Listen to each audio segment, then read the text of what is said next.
دو جہان کے سردار ہو کر تمنا کر رہے ہیں، کاش اماں تو زندہ ہوتی، تو مجھے کہتی محمد میں تیرے لیے نماز توڑ دیتا۔ اور میرے نبی نے، یہ بچیاں غور سے سنو، میرے نبی سے پوچھا گیا یا رسول اللہ قیامت کب آئے گی؟ آپ نے فرمایا یہ تو اللہ کو پتہ ہے۔ نے کہا یا رسول اللہ کوئی نشانی بتا دیں۔ تو آپ نے فرمایا جب بچیاں ماؤں کو ذلیل کریں گی تو قیامت آ جائے۔ جب بیٹیاں ماؤں کے ساتھ بدتمیزی کریں گی اور ماؤں کو ذلیل کریں گی تو قیامت آ جائے گی۔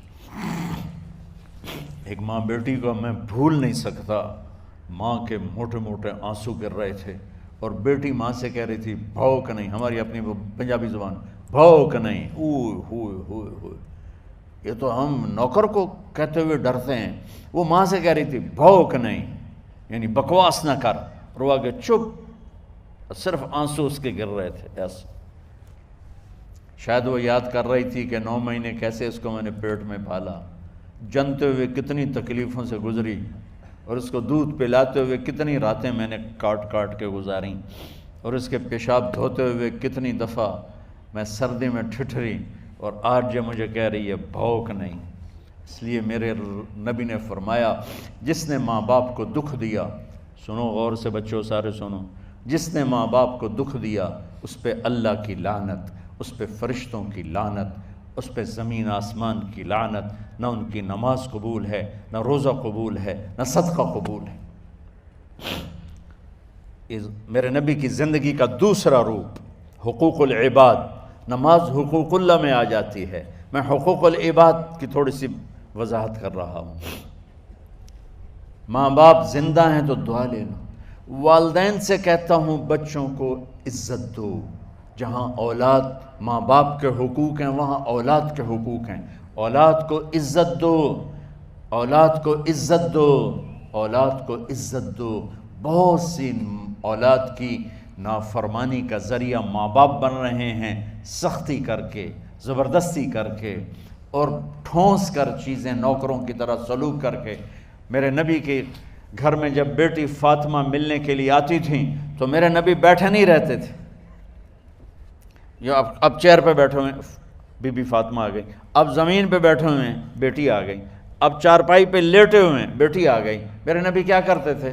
کھڑے ہو جاتے تھے، کھڑے ہو جاتے، ایک دم کھڑے ہو جاتے تھے، اور پھر کھڑے نہیں رہتے تھے، تیزی سے آگے بڑھتے تھے اور حضرت فاطمہ کا ہاتھ پکڑ لیتے تھے۔ یہ والدین غور سے سنو، حضرت فاطمہ کا ہاتھ پکڑ لیتے تھے اور ہاتھ پکڑ کے مجھے دیکھو یوں بوسہ لیتے تھے، بیٹی کا بوسہ لیتے تھے، پھر ہاتھ چھوڑتے نہیں تھے، ہاتھ پکڑے پکڑے لاتے لاتے لاتے ان کو چارپائی پر پہلے بٹھاتے تھے پھر خود بیٹھتے تھے۔ یہ باپ اور رسول ہو کر بیٹی کو یہ عزت دیتے تھے۔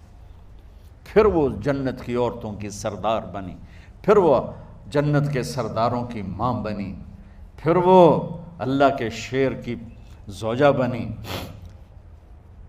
تو والدین سے کہتا ہوں کہ اپنے بچوں کو عزت دو، عزت دو، عزت دو، عزت دو۔ پھر آپ سے زندگی کے بڑے فیصلے ہیں شادی، آپ لوگ اکٹھے پڑھتے ہو لڑکے لڑکیاں، اپنی شادی کے فیصلے خود نہ کرو، اپنے ماں باپ کے حوالے کرو، اس میں شرافت بھی ہے، اس میں برکت بھی ہے، اس میں رحمت بھی ہے، اور اس میں والدین کی دعائیں بھی ہیں۔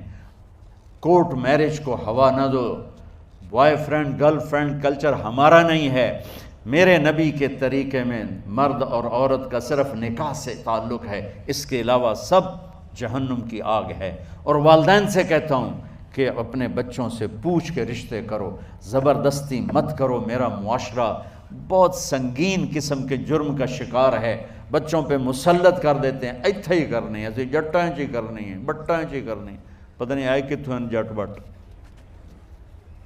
چلو تم ناراض نہ ہو، راجپوتائیں چی کرنی، میں راجپوت ہوں، میں اپنی قوم کو بھی رگڑ دیتا ہوں، راجپوتائیں چی کرنی، اگاں کرنی ہی کوئی نہیں۔ یہ ظلم و ستم اولاد پہ مت کرو، اپنی بچی سے پوچھو، اگر بیٹی ہاں کرے تو پھر قدم اٹھاؤ، اگر بیٹی کہہ دے میں نہیں کرنا چاہتی تو وہ نافرمان نہیں ہے، اللہ کے واسطے میری سنو، صرف تم نہیں سن رہے ہو، اس کیمرے سے لاکھوں کروڑوں لوگ سن رہے ہیں۔ اگر بیٹا یوں کہہ دے کہ ابا میں نے یہاں شادی نہیں کرنی، میرا جی نہیں چاہتا ہے، تو وہ بیٹا نافرمان نہیں ہے، فرما بردار ہے، اس نے شریعت کا حق استعمال کیا ہے،